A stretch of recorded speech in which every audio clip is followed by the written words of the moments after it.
बाबू राम रक्षा दास दिल्ली के एक ऐश्वर्यशाली खत्री थे। बहुत ही ठाट बाट से रहने वाले।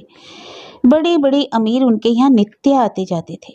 वे आए हुए का आदर सत्कार ऐसे अच्छे ढंग से करते कि इस बात की धूम सारे मोहल्ले में थी। नित्य उनके दरवाजे पर किसी न किसी बहाने से इष्ट मित्र एकत्र हो जाते, टेनिस खेलते, ताश उड़ता, हारमोनियम के मधुर स्वरों से जी बहलाते, चाय पानी से हृदय प्रफुल्लित करते। अधिक और क्या चाहिए। जाति की ऐसी अमूल्य सेवा कोई छोटी बात नहीं।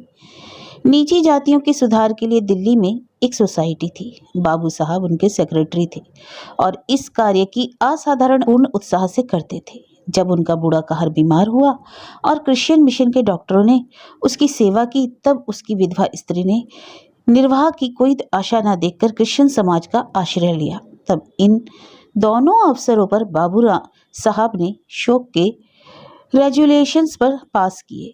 संसार जानता है कि सेक्रेटरी का काम सभाएं करना और रेजुलेशन बनाना है। इससे अधिक वह कुछ नहीं कर सकता। मिस्टर राम रक्षा का जातीय उत्साह यहीं तक सीमाबद्ध न था। वे सामाजिक कुप्रथाओं तथा अंधविश्वासों के प्रबल शत्रु थे। होली के दिनों में जबकि मोहल्ले में चमार और कहार शराब से मतवाले होकर फाग गाते और डफ बजाते हुए निकलते तो उन्हें बड़ा शौक होता। जाति की इस मूर्खता पर उनकी आंखों में आंसू भराते वे प्रायः इस कुरीति का निवारण अपने हंटर से किया करते। इनके हंटर में जाति हितैषिता की उमंग उनकी वक्तृता से भी अधिक थी, पर उन्हीं के प्रशंसनीय प्रयत्न थे जिन्होंने मुख्य होली के दिन दिल्ली में हलचल मचा दी। फाग गाने के अपराध में हजारों आदमी पुलिस के पंजे में आ गए। सैकड़ों घरों में मुख्य होली के दिन मुहर्रम का सा शोक फैल गया।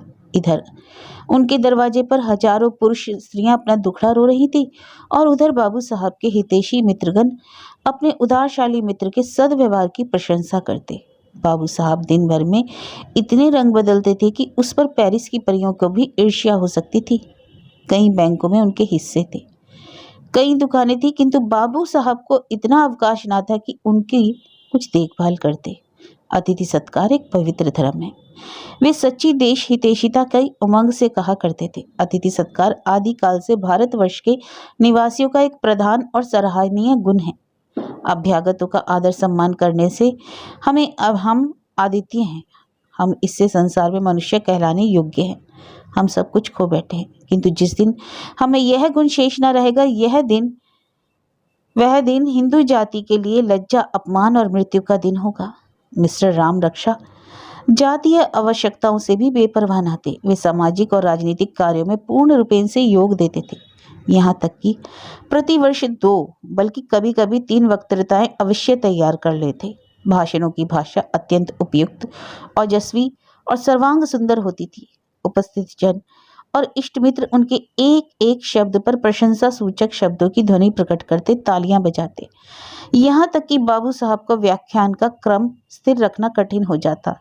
व्याख्यान समाप्त होने पर उनके मित्र उन्हें गोद में उठा लेते और आश्चर्यचकित होकर कहते, तेरी भाषा में जादू है। सारांश यह है कि बाबू साहब का यह जातीय प्रेम और उद्योग केवल बनावटी, सहायता शून्य तथा फैशनेबल था। यदि उन्होंने किसी सदुद्योग में भाग लिया था तो वह सम्मिलित कुटुंब का विरोध था। अपने पिता के पश्चात वे अपनी विधवा माँ से अलग हो गए थे। इस जातीय सेवा में उनकी स्त्री विशेष सहायक थी। विधवा माँ अपने बेटे और बहू के साथ नहीं रह सकती थी। इससे बहू की स्वाधीनता में विघ्न पड़ने से मन दुर्बल और मस्तिष्क शक्तिहीन हो जाता है। बहू को जलाना, कुड़ाना सास की आदत है। इसलिए बाबू राम रक्षा अपनी माँ से अलग हो गए। इसमें संदेह नहीं कि उन्होंने मातृ ऋण का विचार करके 10,000 रुपये अपनी माँ के नाम जमा कर दिए थे कि उसके ब्याज से उनका निर्वाह होता रहे। किंतु बेटे के इस उत्तम आचरण पर माँ का दिल ऐसा टूटा कि दिल्ली छोड़कर अयोध्या जाए रही। तब से वहीं रहती हैं। बाबू साहब कभी कभी मिसेज राम रक्षा से छिपकर उनसे मिलने अयोध्या जाया करते थे, किंतु वह दिल्ली आने का कभी नाम न लेती। हाँ, यदि कुशल क्षेम की चिट्ठी पहुंचने में देर हो जाती तो विवश होकर समाचार पूछ लेती थी। उसी मोहल्ले में एक सेठ गिरधारी लाल रहते थे। उनका लाखों का लेन देन था। वे हीरे और रत्नों के व्यापार करते थे। बाबू राम रक्षा के दूर के नाते में साड़ू भी होते थे। पुराने ढंग के आदमी थे। प्रातःकाल यमुना स्नान करने वाले तथा गाय को अपने हाथों से झाड़ने पूछने वाले। उनसे तो मिस्टर राम रक्षा का स्वभाव न मिलता था, परंतु जब कभी रुपयों की आवश्यकता होती तो वे सेठ गिरधारी लाल के यहाँ बेखटके मंगा लिया करते थे। आपस का मामला था।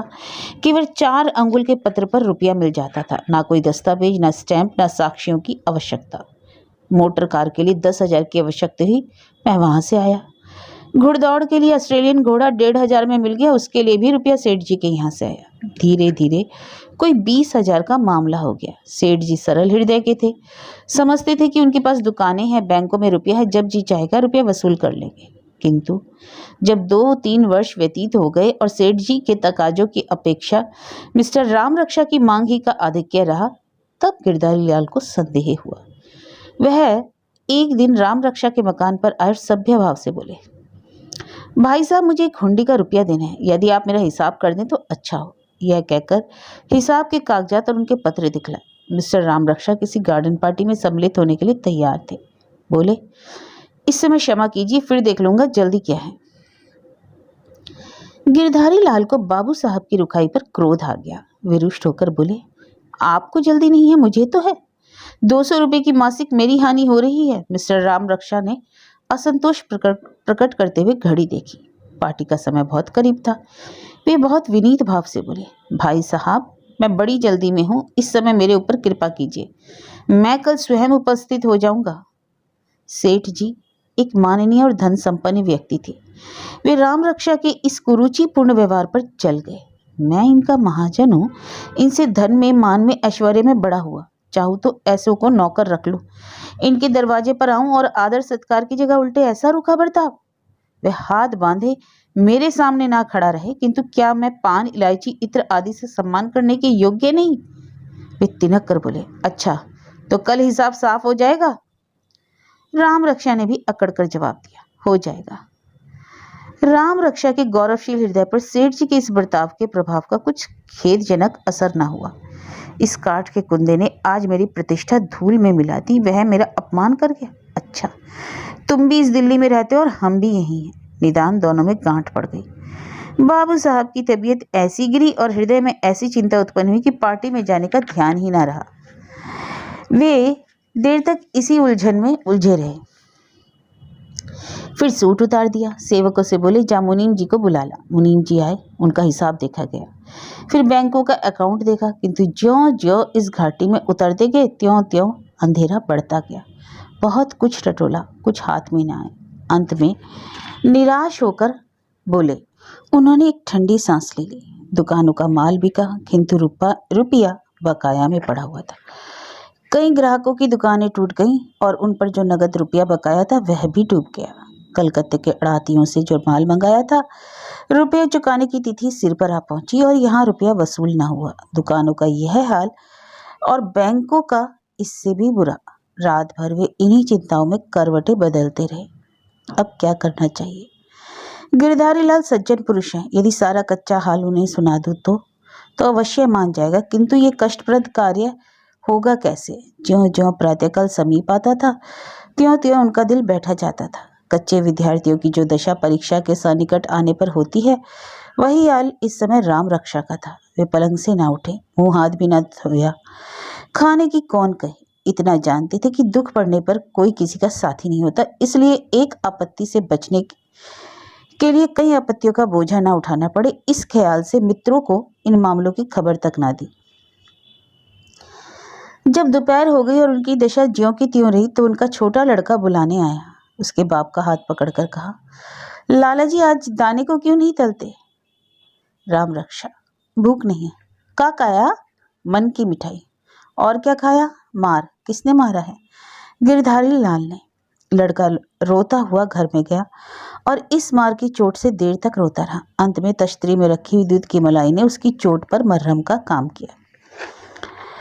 रोगी को जब जीने की आशा नहीं रहती तो औषधि छोड़ देता है। मिस्टर राम रक्षा जब इस गुत्थी को ना सुलझा सके तो चादर तान ली और मुंह लपेटकर सोए रहे। शाम को एकाएक उठकर सेठ जी के यहाँ पहुंचे और कुछ असावधानी से बोले, महाशय, मैं आपका हिसाब नहीं कर सकता। सेठ जी घबरा कर बोले, क्यों? राम रक्षा, इसलिए कि मैं इस समय दरिद्र निहंग हूँ, मेरे पास एक कानी कौड़ी भी नहीं। आप अपना रुपया जैसे चाहें वसूल कर लें। सेठ जी, ये आप कैसी बातें कहते हैं? राम रक्षा, बहुत सच्ची। सेठ, दुकानें नहीं हैं? राम रक्षा, दुकानें आप मुफ्त ले लीजिए। बैंक के हिस्से? वह तो कब के उड़ गए। अरे जब यह हाल था तो आपको उचित नहीं था कि मेरे गले पर झुरी फेरते। राम रक्षा अभिमान से, मैं आपके यहाँ उपदेश सुनने के लिए नहीं आया हूँ। यह कहकर मिस्टर राम रक्षा वहां से चल दिए। सेठ जी ने तुरंत नालिश कर दी। 20,000 मूल, 5,000 ब्याज, डिग्री हो गई। मकान नीलाम पर चढ़ा। 15,000 की जायदाद 5,000 में निकल गई। 10,000 की मोटर 4,000 में बिकी। सारी संपत्ति उड़ जाने पर कुल मिलाकर 16,000 से अधिक रकम न खड़ी हो सकी। सारी गृहस्थी नष्ट हो गई। तब भी 10,000 के ऋणी रह गए। मान बढ़ाई, धन दौलत सभी मिट्टी में मिल गए। बहुत तेज दौड़ने वाला मनुष्य प्रायः मुंह के बल ही गिर पड़ता है। इस घटना के कुछ दिनों पश्चात दिल्ली म्यूनिसिपैलिटी के मेंबरों का चुनाव आरंभ हुआ। इस पद के अभिलाषी वोटरों की पूजाएं करने लगे। दलालों के भाग्य उदय हुए। समतियों मोतियों की तोल बिकने लगी। उम्मीदवार मेंबरों के सहायक अपने अपने मुवक्किलों के गुणगान करने लगे। चारों ओर चहल पहल मच गई। एक वकील महाशय ने भरी सभा में मुवक्किल साहब के विषय में कहा, मैं जिस बुजुर्ग का पैरोकार हूँ वह कोई मामूली आदमी नहीं है। यह वह शख्स है जिसने फरजंद अकबर की शादी में 25,000 रुपया सिर्फ रक्स पर व सरूर में सर्फ कर दिया था। उपस्थित जनों में प्रशंसा की उच्च ध्वनि हुई। एक दूसरे महाशय ने अपने मोहल्ले के वोटरों के सम्मुख मुवक्किल की प्रशंसा यूं की, मैं यह नहीं कह सकता कि आप सेठ गिरधारी लाल को अपना मेंबर बनाइए। आप अपना भला बुरा स्वयं समझते हैं और यह भी नहीं कि सेठ जी मेरे द्वारा अपनी प्रशंसा के भूखे हों। मेरा निवेदन केवल यही है कि आप जिसे मेंबर बनाएं पहले उनके गुण दोषों का भली भांति परिचय ले लें। दिल्ली में केवल एक मनुष्य है जो गत 10 वर्षों से आपकी सेवा कर रहा है। केवल एक आदमी है जिसने पानी पहुंचाने और स्वच्छता प्रबंधों में हार्दिक धर्म भाव में सहायता दी है।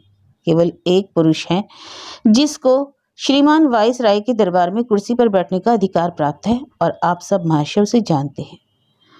उपस्थित जनों ने तालियां बजाई। सेठ गिरधारी लाल के मोहल्ले में उनके एक प्रतिवादी थे। नाम था मुंशी फैजुल रहमान खां। बड़े जमींदार और प्रसिद्ध वकील बाबू राम रक्षा ने अपनी दृढ़ता, साहस, बुद्धिमत्ता और मृदु भाषण से मुंशी जी साहब की सेवा करनी आरंभ की। सेठ जी को परास्त करने का यह अपूर्व अवसर हाथ आया। वे रात और दिन इसी धुन में लगे रहते। उनकी मीठी और रोचक बातों का प्रभाव उपस्थित जनों पर बहुत अच्छा पड़ता।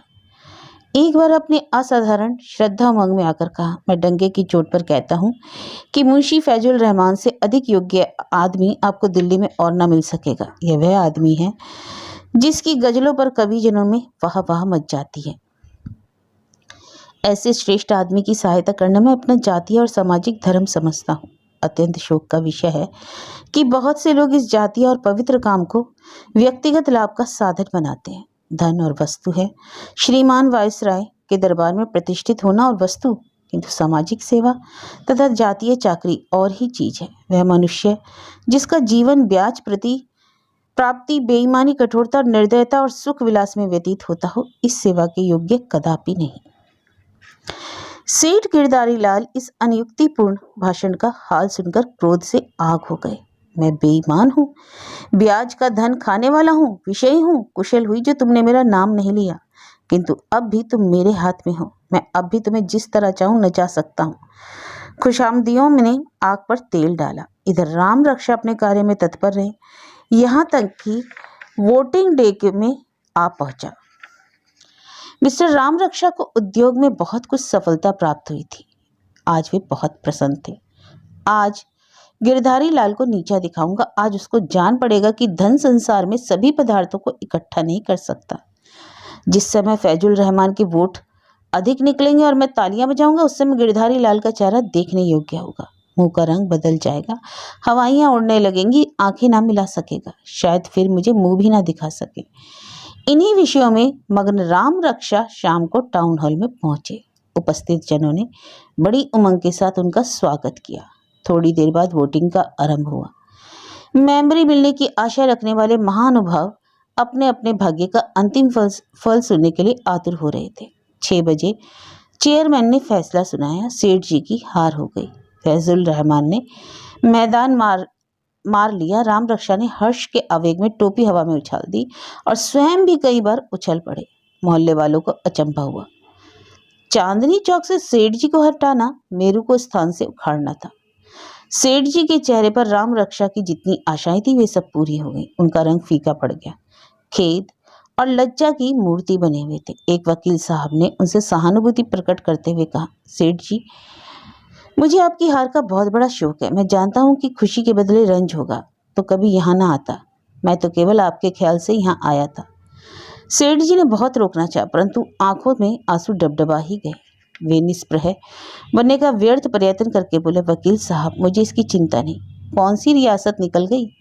व्यर्थ उलझन, चिंता तथा झंझट रहती थी। चलो अच्छा हुआ गला छूटा। अपने काम में हर्ज होता था। सत्य कहता हूँ, मुझे तो हृदय से प्रसन्नता ही हुई।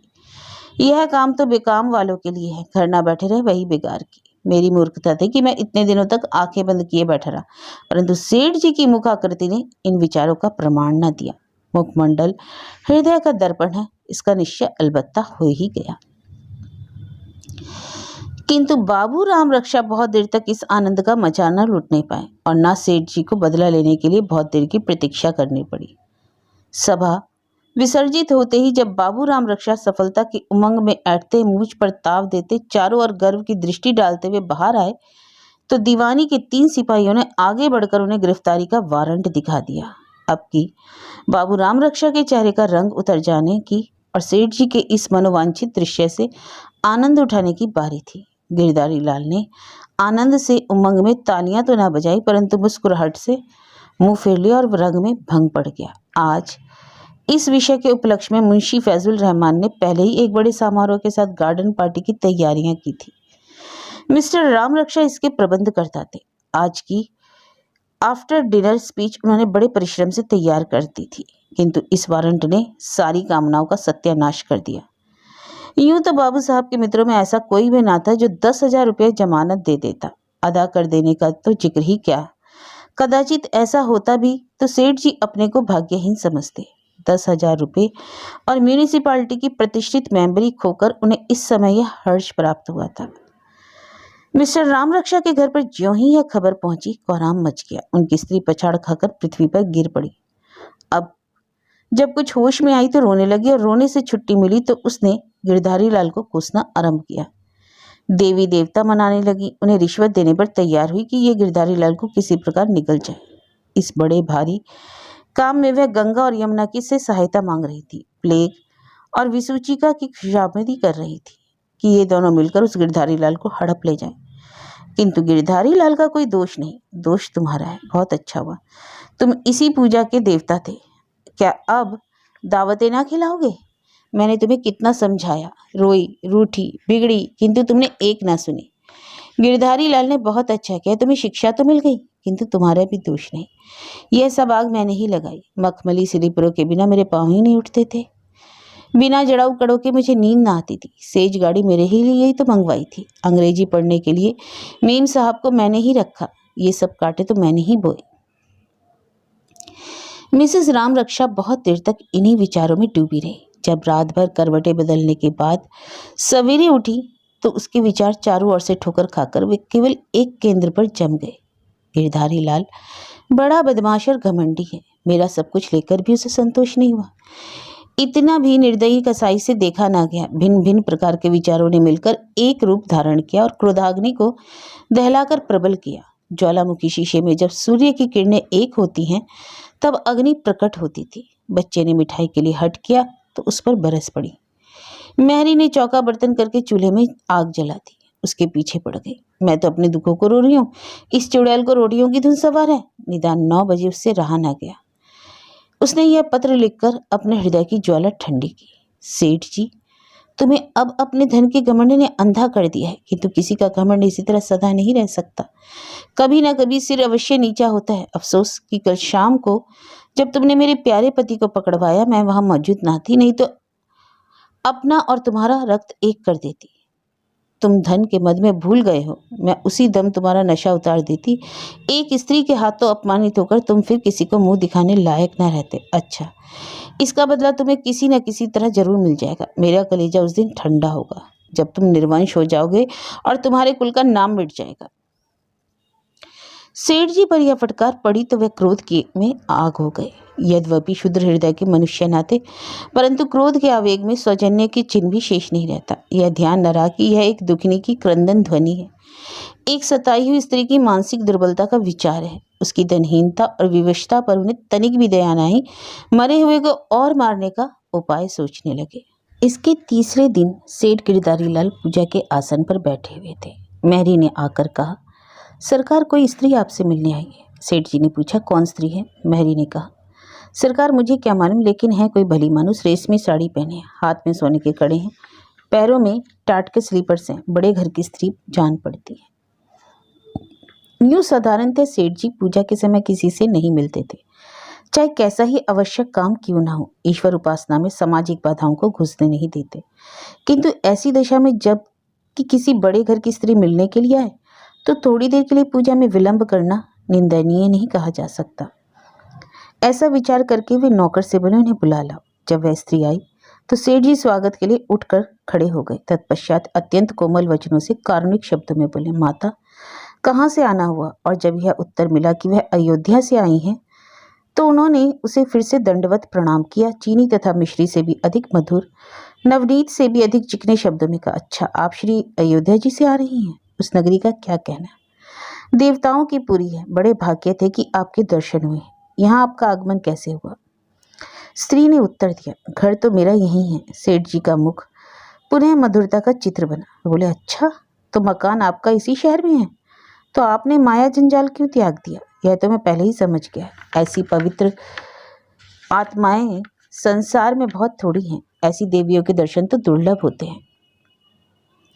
आपने मुझे दर्शन दिया, बड़ी कृपा की। मैं इस योग्य नहीं कि जो आप जैसी विदुषियों की कुछ सेवा कर सकूं, किंतु जो काम मेरे योग्य है, जो कुछ मेरे लिए हो सकता है, उसे करने के लिए मैं सब भांति से तैयार हूँ। यहाँ सेठ साहूकारों ने मुझे बहुत बदनाम कर रखा है, मैं सबकी आंखों में खटकता हूँ। इसका कारण सिवाय इसके कि और कुछ नहीं कि जहाँ वे लोग लाभ का ध्यान रखते हैं वहाँ मैं भलाई पर रखता हूँ। यदि कोई बड़ी अवस्था का वृद्ध मनुष्य मुझसे कुछ कहने सुनने के लिए आता है तो विश्वास मानो मुझसे उसका वचन टाला नहीं जाता। कुछ बुढ़ापे का विचार, कुछ उनके दिल टूट जाने का डर, कुछ यह ख्याल कि यही कहीं यह विश्वासघातियों के फंदे में ना फंस जाएं, मुझे उसकी इच्छाओं की पूर्ति के लिए विवश कर देता है। मेरा यही सिद्धांत है कि अच्छी जायदाद और कम ब्याज, किंतु इस प्रकार की बातें आपके सामने करना व्यर्थ है। आपसे तो घर का मामला है, मेरे योग्य जो कुछ काम हो उसको मैं सिर आंखों के लिए करने के लिए तैयार हूँ।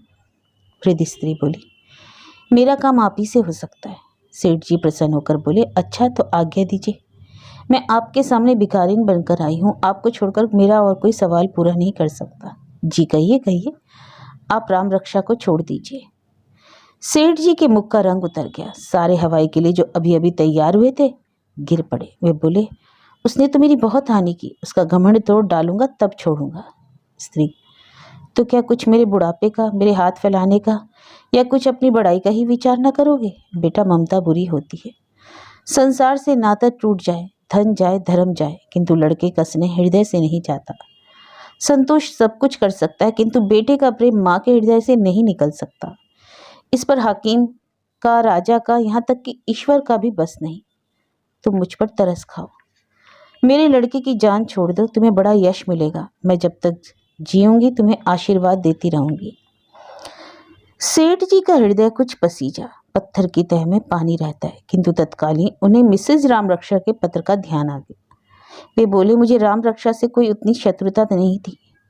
यदि उन्होंने मुझे ना छेड़ा होता तो मैं ना बोलता। आपके कहने से भी मैं अब भी उनका अपराध क्षमा कर सकता हूँ, परंतु उनकी बीवी साहिबा ने जो पत्र मेरे पास भेजा है उसे देखकर शरीर में आग लग जाती है। दिखाऊं आपको?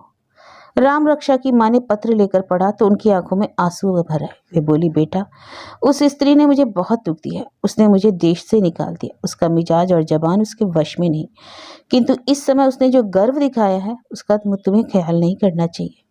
तुम इसे भुला दो, तुम्हारा देश देश में नाम है, यह नेकी तुम्हारे नाम को और फैला देगी। मैं तुमसे प्रण करती हूँ कि सारा समाचार राम रक्षा से लिखवाकर किसी अच्छे समाचार पत्र में छपवा दूंगी। राम रक्षा मेरा कहना नहीं टालेगा। तुम्हारे इस उपकार को वह ना भूलेगा। जिस समय ये समाचार संवाद पत्रों में छपेंगे, उस समय हजारों मनुष्यों को तुम्हारे दर्शन की अभिलाषा होगी। सरकार में तुम्हारी बड़ाई होगी और मैं सच्चे हृदय से कहती हूँ कि शीघ्र ही तुम्हें कोई ना कोई पदवी मिल जाएगी। राम रक्षा की अंग्रेजों में बहुत मित्रता है, वे उसकी बात ना टालेंगे। सेठ जी के हृदय में गुदगुदी पैदा हो गई। यदि इस व्यवहार से वह पवित्र और माननीय स्थान प्राप्त हो जाए, जिसके लिए हजारों खर्च किए, हजारों डालियां दी, हजारों अनुनय विनय की, हजारों खुशामदी की, खानसामों को झिड़कियां से ही बंगलों के चक्कर लगाए, तो इस सफलता के लिए ऐसे कई हजार तो मैं खर्च कर सकता हूँ। निसंदेह मुझे इस काम में राम रक्षा से बहुत कुछ सहायता मिल सकती है, किंतु इन विचारों को प्रकट करने से क्या लाभ। उन्होंने कहा, माता, मुझे नाम नमूद की बहुत चाह नहीं। बड़ों ने कहा है, नेकी कर दरिया में डाल। मुझे तो आपकी बात का ख्याल है। पदवी मिले तो लेने से इनकार नहीं, ना मिले तो तृष्णा नहीं, परंतु यह बताइए कि मेरे रुपयों का क्या प्रबंध होगा। आपको मालूम होगा कि मेरे 10,000 रुपये राम रक्षा से आते हैं। राम रक्षा की मां ने कहा, तुम्हारे रुपए की जमानत मैं करती हूँ। यह देखो, बंगाल बैंक की पासबुक है, उसमें मेरा 10,000 रुपया जमा है। उस रुपये से तुम राम रक्षा का कोई व्यवसाय करा दो। तुम उस दुकान के मालिक रहोगे, राम रक्षा को उसका मैनेजर बना देना। जब तक वह तुम्हारे कहे पर चले निभाना, नहीं तो दुकान तुम्हारी। मुझे उसमें से कुछ नहीं चाहिए। मेरी खोज खबर लेने वाला ईश्वर है। राम रक्षा अच्छी तरह रहे, इससे अधिक मुझे और ना चाहिए। यह कहकर पासबुक सेठ जी को दे दी। माँ के इस अथाह प्रेम ने सेठ जी को विहल कर दिया। पानी उबल पड़ा और पत्थर के नीचे ठग गया। ऐसे पवित्र दृश्य देखने के लिए जीवन में बहुत कम अवसर मिलते हैं। सेठ जी के हृदय में परोपकार की एक लहर सी उठी। उनकी आंखें डबडबाई। जिस प्रकार पानी के बहाव से कभी कभी बांध टूट जाता है, उसी प्रकार परोपकार की इस उमंग ने स्वार्थ और माया के बांध को तोड़ दिया। वे पासबुक वृद्ध स्त्री को वापस देकर बोले, माता, यह अपनी किताब लो। मुझे अब अधिक लज्जित ना करो। यह देखो, राम रक्षा का नाम भई से उड़ा देता हूँ। मुझे और कुछ नहीं चाहिए। मैंने अपना सब कुछ पा लिया। आज तुम्हारा राम रक्षा तुमको मिल जाएगा। इस घटना के 2 वर्ष उपरांत टाउन हॉल में फिर जलसा हुआ। बैंड बज रहा था। झंडियां और ध्वजाएं वायुमंडल में लहरा रही थी। नगर के सभी माननीय पुरुष उपस्थित थे। लैंडो, फिटैन और मोटरों से सारा हाता भरा हुआ था। एकाएक मुश्की घोड़ों की एक फिटन ने हाथे में प्रवेश किया। सेठ गिरधारी लाल बहुमूल्य वस्त्रों से सजे हुए उसमें से उतरे। उनके साथ एक फैशनेबल नवयुवक अंग्रेजी सूट पहने मुस्कुराता हुआ उतरा। ये थे मिस्टर राम रक्षा। वे अब सेठ जी की एक खास दुकान के मैनेजर हैं, और केवल मैनेजर ही नहीं, बल्कि उन्हें मैनेजिंग प्रोपराइटर समझना चाहिए। दिल्ली दरबार में सेठ जी को राय बहादुर का पद मिला है। आज डिस्ट्रिक्ट मजिस्ट्रेट नियम अनुसार इसकी घोषणा करेंगे और सूचित करेंगे कि नगर के माननीय पुरुषों की ओर से सेठ जी को धन्यवाद देने के लिए यह बैठक हुई है। सेठ जी की ओर से धन्यवाद का वक्तव्य राम रक्षा करेंगे। जिन लोगों ने उनकी वक्तृताएं सुनी हैं, वे बहुत उत्सुकता से उस अवसर की प्रतीक्षा कर रहे हैं। बैठक समाप्त होने पर सेठ जी राम रक्षा के साथ अपने भवन पर पहुंचे तो मालूम हुआ कि आज वही वृद्ध स्त्री उनसे मिलने आई है। सेठ जी दौड़कर राम रक्षा की मां के चरणों से लिपट गए। उनका हृदय इस समय नदी की भांति उमड़ा हुआ था। राम रक्षा एंड फ्रेंड्स नामक चीनी बनाने का कारखाना बहुत उन्नति पर है। राम रक्षा अब भी उसी ठाट बाट से जीवन व्यतीत कर रहे हैं, किंतु पार्टियां कम देते हैं और दिन भर में 3 से अधिक सूट नहीं बदलते। वे अब उस पत्र को, जो उनकी स्त्री ने सेठ जी को लिखा था, संसार की एक बहुत अमूल्य वस्तु समझते हैं। और मिसेज राम रक्षा को भी अब सेठ जी के नाम को मिटाने की अधिक चाह नहीं, क्योंकि अभी हाल ही में जब लड़का पैदा हुआ था, मिसेज राम रक्षा ने अपना सुवर्ण कंकन धाय को उपहार दिया था और मनो मिठाई बांटी थी। यह सब हो गया, किंतु वह बात जो अब होनी चाहिए थी, ना हुई। राम रक्षा की मां अब भी अयोध्या में रहती हैं और अपनी पुत्रवधू की सूरत नहीं देखना चाहती।